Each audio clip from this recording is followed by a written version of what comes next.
Firstly, the old story at Topeka Country Club, what happened, the difference, what happened. And since I belonged to both of them, I heard both the stories. But when during the wartime, the Shawnee Country Club had a gambling casino down in the basement there where that pool table was, and they had slot machines going all over the place. Topeka Country Club up in the attic, and they had a room upstairs that you could take the elevator up to, and they had a slot machines up there also. But Topeka Country Club, after they got going, they continued. They didn't make any changes in their payment, in their due structures or anything, because they said, well, now when the war is over, and the money that we're making now on the slot machines that we weren't making before, we'll just put that in the bank, and then when the war is over, we have money in here, because it'll earn income on the money that we'll be able to add on to the club and the golf course and do what needs to be done here.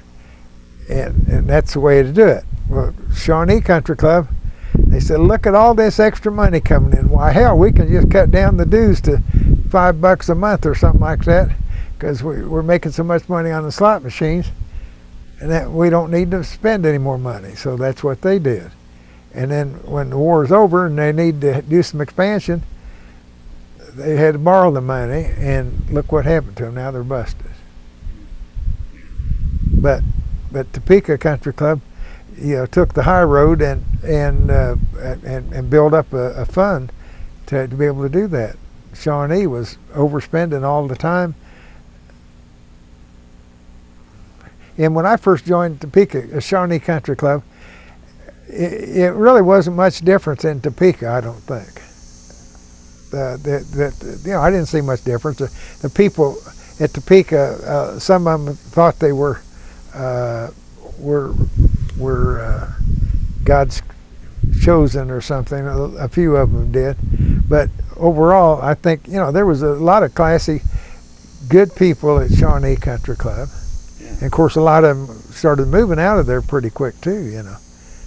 That's when they moved out, and I joined Topeka Country Club, and I see a bunch of the guys over there, and they never ever went back to Shawnee again, and I still stayed as a member for